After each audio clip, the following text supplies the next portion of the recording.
not something that's never happened. This is not something that's going to, I can see this. I can see how this has been dealt with. What took us from living in fear, from being hunter-gatherers or trying to survive every day, didn't know if we're going to survive every day, to being able to stay in one place? What pattern recognition?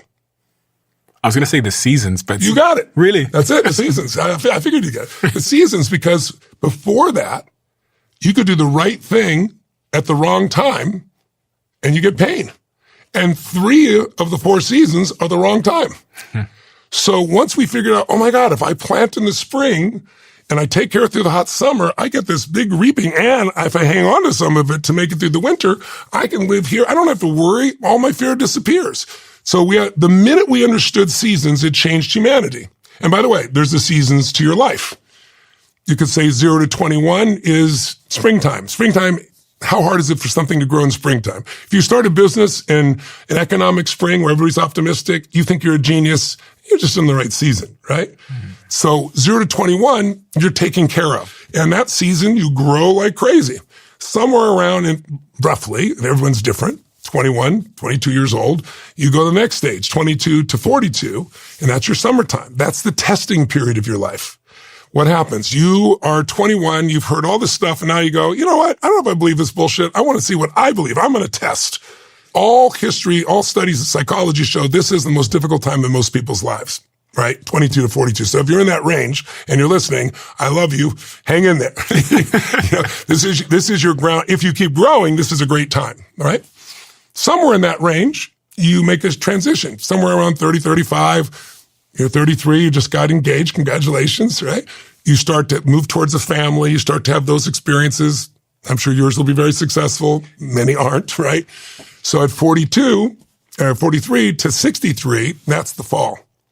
If you planted in the spring, right, and you worked your tail off during that hot summer, now you can do more with your pinky than working around the clock. You know more people, you have relationships, you recognize the patterns, you know what's going on. Nothing's really a shock or surprise to you. You're more strategic, you're more efficient, you're more elegant, you have more choices. You've learned a lot of lessons if you grew. Now, if you didn't plant in the spring and work hard in the summer, you're going to weep in the fall, not reap in the fall, right? But so now this is your power period. This is when most people earn the most money in their life if they're going to grow because they've accumulated knowledge, skills, relationships, and so forth. And then the winter, because she comes back to that, 64 to 84 to 104 to the oldest humans, 124. That period is a transition period to where you become a real leader because you're no longer, that 22 to 42, you're trying to prove yourself to yourself or maybe other people or both. But there's a point when you get into your power group, you know who you are. By the time you get into this last season, this, 64 to 84, 104, 124, you know who the F you are. I mean, and you want people to like what you do, but if they don't, it's like, you know who you are. You don't give a shit. I've just entered that season myself. I'm about to be 66 in a few weeks. And, it's the most fulfilling season of all. It's mind-boggling. I wouldn't believe that when I was your age. That's why I'm sharing it. If you're healthy, if you're fit, if you're strong. If you don't do that, then it can be a bitch that time.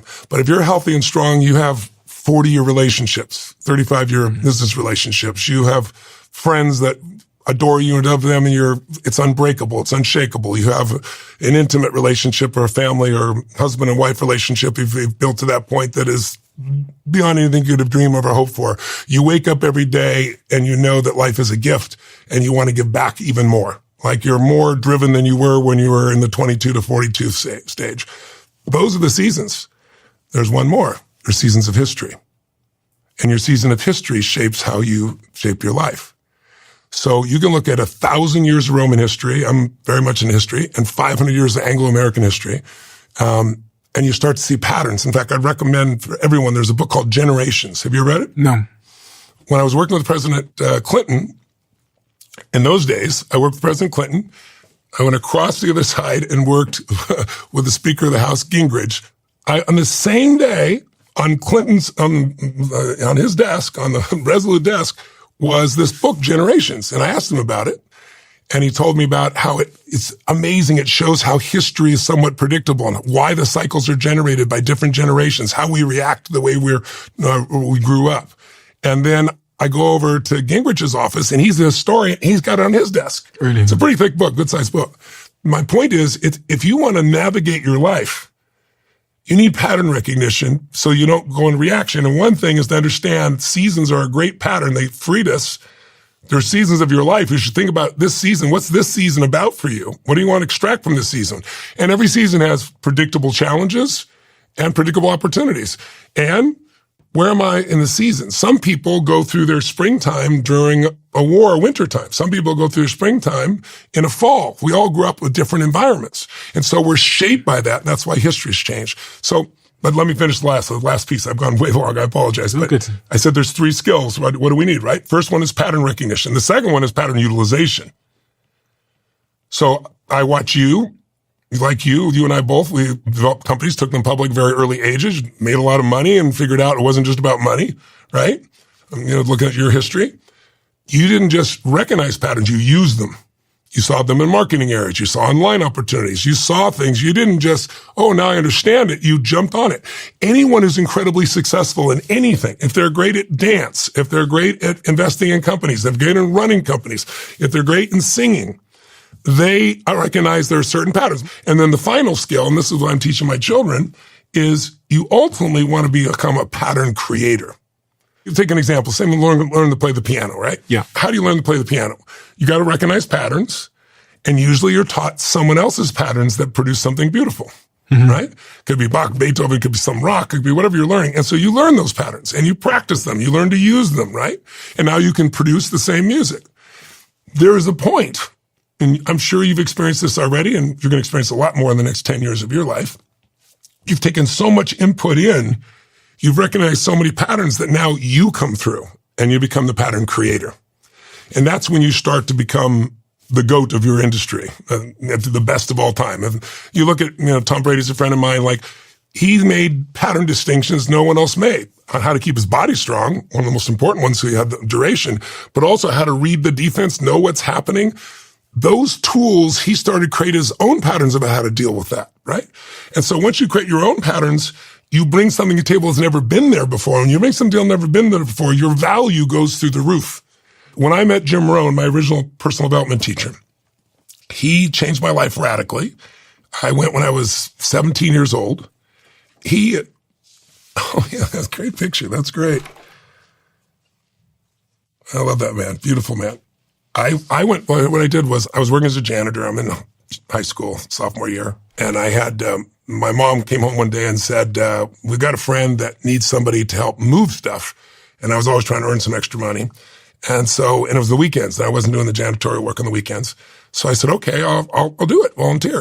And my dad said, yeah, you got to find out what he did. He used to be such a loser. Now he's so successful, right? And so when I went to go see this guy, I'm a hard worker, so I worked really hard. And so he took me to lunch and he starts asking me questions. I said, I want to ask you questions. And I said, my father said you used to be such a loser and now you're so successful. How'd you change your life? I'm just a kid. I wasn't trying to be funny or mean, right? The guy you said, your dad said what? And he goes, well, it's true. And he said, well, what changed my life is I went to a seminar. He goes, yeah, it was, 3.5 hours. His name is Jim Rohn. He told me the whole thing. And he's here in Orange County. He's coming up to an event pretty quick. I said, could you get me in? And he goes, yeah. I said, well, how much is it? He said, $35. It'd be like $250 in today's money, right? And I said, $35? I'm making $40 a week as a janitor. Right? I said, I can't do that. He goes, well, then just learn on your own experience and waste a few decades. I said, you really think it's that valuable? He goes, no, you have to decide if it's that valuable. And so I remember I wrestled with this like it was the biggest decision of my life, a week's pay. And I went in and I heard this man speak. He said some simple things like, for things to change, you got to change. For things to get better, you got to get better, right? It was interesting things. But at the end, I was so excited. I went up to him and I said, I want to come work for you. I want to learn this. I want to be a part of this. And he turned to me and said, look, kid, he goes, if you want to come work for me, you got to go through all my programs.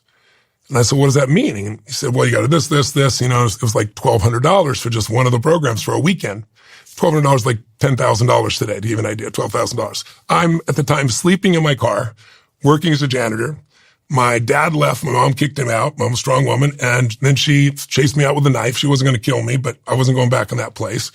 And so I'm like, I can't do this. And then somebody said, decide. He goes, some people have to survive, some people succeed. Decide which one you are. And if you're ready by next Saturday, a week from Saturday, he goes, I'm starting a training and you can join it. But if you don't have the money for it, you won't be able to do it. And I remember leaving thinking, this guy just wants my money. He's such a jerk. And I was so angry.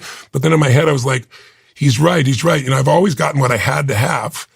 I haven't had to have much. And so I started going to banks. I walked in this place, I had 5 banks turned down, and I saw this woman who looked persuadable and sweet. And her name was Mrs. Williams. This woman looks at me and she goes, the bank's not going to loan you this money. And she's like my 5th bank. And I said, you don't understand. And I got all passionate. She goes, with this kind of focus and energy, I think you can do something. I like it to be something good. And she goes, I want to talk to the bank, but if the bank will lend you the money, I will. If you look me in the eye and you swear to me I'm never going to have to come find you and you will take care of this. And I jumped across, hugged her and kissed her. She wasn't quite ready for that. I went to the Jim Rohn seminar. I went to work for him. And the first question when I finally got a private moment with him that I asked was, I had 4 fathers. They are all good men. They all worked hard. How come we never had any money and sometimes no food? I said, I look over at the school teacher who makes $35,000 a year, I think in those days. And then I see this hedge fund guy who made $1 billion in a year. I said, that is so unjust. And he gave me a lesson that changed my whole life. He said, Tony, he said, you're right. We're all equal as souls, but we're not equal in the marketplace. And so what does that mean? He said, well, let me ask you a question. Is it possible for someone to make twice as much money in the same amount of time? Yeah, 4 times, 10 times, 100 times. Yeah, people do it. How? He goes, you have to become more valuable. He goes, if you go to work at McDonald's, you get this tiny little income. It's not made to be an ideal job. It's a first-time job. Anyone can learn to do it in 2 hours.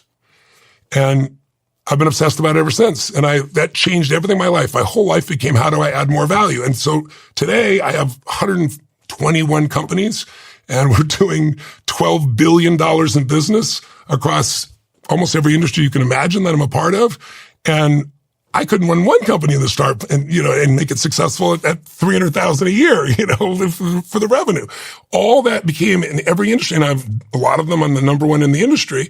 It's because I'm obsessed with adding value. And so I think that piece is what's missing also from our youth. You're saying, what do they need to do? They think I'm here to get something. No, life is calling you. What are you going to give? Not just what you want to give, but what people need. And so my focus is I give people what they want. They want to make more money. They want a better relationship.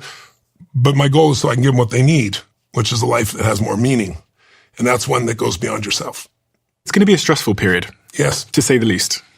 I think algorithms are actually making our online experiences more stressful. I think 100%. Because, they're designed to retain our attention, and the best way to retain our attention is probably fear. Yep. And I think this with myself, I find myself watching all these fucking short form videos that are just like, they feel like they're at some level frying something, depleting something in me. But they're designed, it's designed, the algorithm just to serve me up the next one that's going to hold me or scare me or whatever. Yep. So in such a world where the algorithms are probably going to, in the online world, especially for younger kids, is going to be better at taking hold of us. What are the tools that I need to deal with this stress and this angst? The first step to me would be take 15 minutes out of your day and go for micro learning. Like decide you're going to learn what matters, right? About yourself, about AI. We tell people you already have habits, right? Most people are scrolling a good portion of the day. Give me 15 of those minutes and let's do micro learning on something, a new language to stimulate your brain, philosophy, history, AI, something pragmatic, something that's valuable. It's just getting people to have some habits that, the 1% growth metaphor, right? 27 times at the end of the year. It's pretty simple. All we have to do is create a new direction. If you try to do it one giant step, it's overwhelming for people. The secret to life is chunking. Think of it this way. Some people never work out, but they eat easily.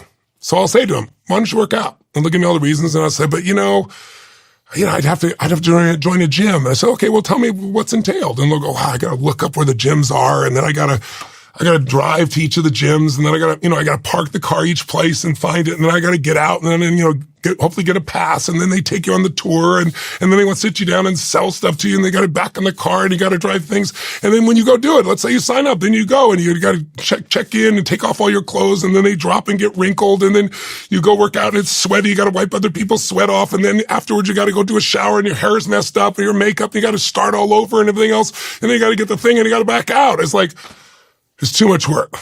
What does it take to eat? Oh, you just go.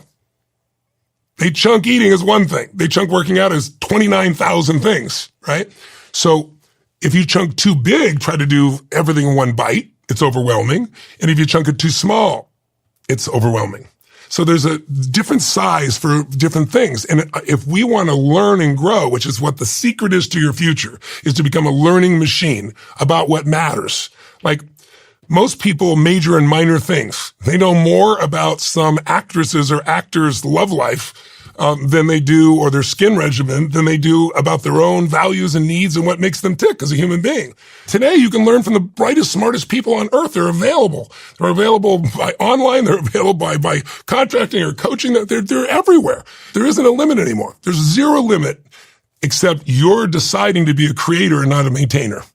So you're deciding, I'm not just going to manage my life. I'm going to design and create something, because the tools are available everywhere. And so I'm just one of those. I have a couple of questions based on what you've just said. The first one, starting at the top, was around, you talked about this idea of pattern recognition, utilization, and creation. Yes. The question I had from that section was, is there a way to get better at pattern recognition? Yeah. Well, first, by understanding it's the most important key. Okay. So it's like, if I'm fearful, what's the pattern I'm missing here? What's something that could give me some history to understand that this isn't random? Like, people say, I overeat, I overdrink, I get really angry, whatever. You don't overeat every moment. You don't smoke every moment. What are the triggers that you use? And do you recommend people write? How do they raise their self-awareness enough to start spotting these patterns? I believe in diaries, or you call it diary, I call it journals. I believe in journals is to be able to do that, to guide yourself. But yes, but it's more than that. You have to not only make the distinction, but you also have to have a different state to it. For example, let's say I say to you, I know, I need to lose weight. I'm going to do it. I'm going to go on a diet. I'm going to work out. Am I going to do it? No. You're because fighting it. I'm not in the state to do it. Now, most people are trying to figure out what to do. And there's nothing wrong with that, but it's the wrong sequence. Because when you think about what to do, if you've never done it before, you feel uncertain, you don't follow through. If you have done it before, but you don't feel strong enough, you're not going to follow through. So I tell people, if you want to break through, it's three things: strategy, story, state. Most people, if they want to have a breakthrough, they want to change their body, want to change their life, they look for how to do it. And that's natural, but it's the absolute wrong order. And if you do things in the wrong order, it's like having the numbers to a phone for someone and you dial in the wrong order, you don't reach somebody. Or the vault, right? You got the right numbers, wrong order, the vault doesn't open. Why are so many people overweight in this country? Like 60% of the population is overweight.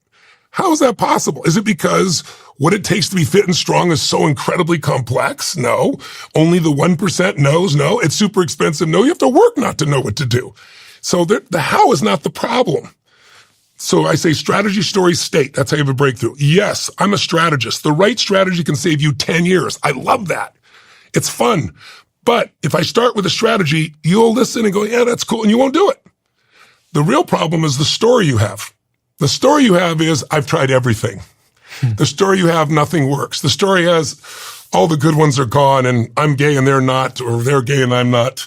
The story is the belief you've told yourself over and over, because belief is the invisible force that controls everything in your life. And when you have a belief that you've honed because you're fearful and you've never done this before, then I can show you exactly how to do it. And you'll say, it doesn't work. I've tried that. Yeah. How many times? How hard? How many minutes? Right?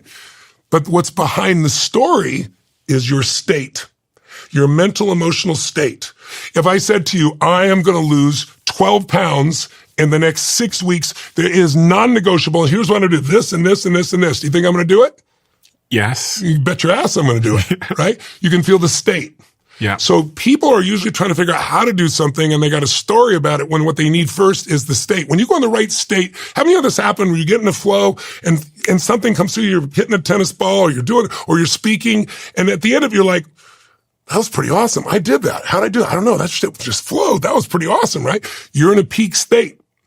I put people in a peak state while they're doing the things we're talking about.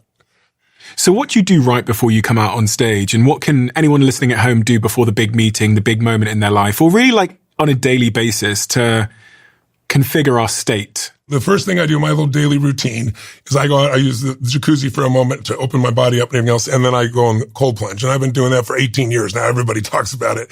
But I go into that cold plunge, and the secret, though, is I don't negotiate with myself. I go in the cold plunge for both the health purposes, because it floods your body, right, completely. But the real value is the mental discipline of, I don't go, okay, I'm ready. And I don't get in when we just lie in here. I dunk under. I jump in, not when it goes above my head. I go under the water. I dive into it, right? And I don't stand there. I don't stand there and go, oh, I feel cold right now, or wait a minute. Or like, I've trained my brain. When I say go, we go. And I've done that for decades. And so I'm not in the place when I say go somewhere else, my brain obeys. I don't have these stories in my head back and forth trying to have a conversation with myself, trying to convince myself to do something I've decided, right? So decision point is everything. So I've trained myself to do it, but also it produces a massive change. It is not comfortable. I don't think there's been a morning in my life that I've looked forward to doing it, but it changes you. So that's one thing. The thing I do before I go on stage, I have a routine of how I shift my body. I have a prayer that I do, which is use me, Lord. And I picture being to serve as many human beings as possible. I see them not only where they are now, I see where they're going to be by the end of what I'm done. And then I make this radical shift in my body. I make these moves, an explosive breath, and then I storm out there. And then I've taken myself, imagine on a 0 to 10 to a 20 of intensity. So now I can drop down to a 9, feels like I'm very relaxed. But I've got a lot more gears in me than you know. And that's how I can project to the guy at the top of the stadium and hold him for 12 hours, who wouldn't sit for a 3-hour movie someone spent $300 million on. And do you think a lot about your diet and nutrition? I'm totally committed to that. And I also train like a crazy person, and I do hyperbaric oxygen. You name it. I'm a biohacker. And I'm committed to that. I have a whole company that does it for people as well. So I've always done that because I've had to perform, and I'm 66 going to produce results that, were designed by a 25-year-old, right? But I'm stronger today than I was then. I got more aerobic capacity. I've got more muscle capacity. So, there's a limit, but I haven't found it yet. If you follow me, you've probably heard me talk about hiring more so than anything else. You probably see me on Behind the Diary, which is our other YouTube channel, talking about how obsessed I am with the hiring process. And this really brings me to a recommendation that I'd love to give you, which is to check out our sponsor, LinkedIn, if you're having hiring difficulties. Their new AI assistant filters out applications for you based on the criteria you've set for that specific job, surfacing only the best matches. That way, you're not left having to hunt through a mountain of different resumes. It'll recommend 25 candidates daily who fit what you're looking for that you can then invite to apply for the role. LinkedIn is where we go to find the long-term A players that I have in my team. In fact, employees hired through LinkedIn are 30% more likely to stick around for at least a year compared to those hired through other job networks. Hire right the first time by posting your job for free at linkedin.com/DOAC. Then use the promotion feature to access LinkedIn Jobs' new AI assistant. That's linkedin.com/DOAC. Terms and conditions apply.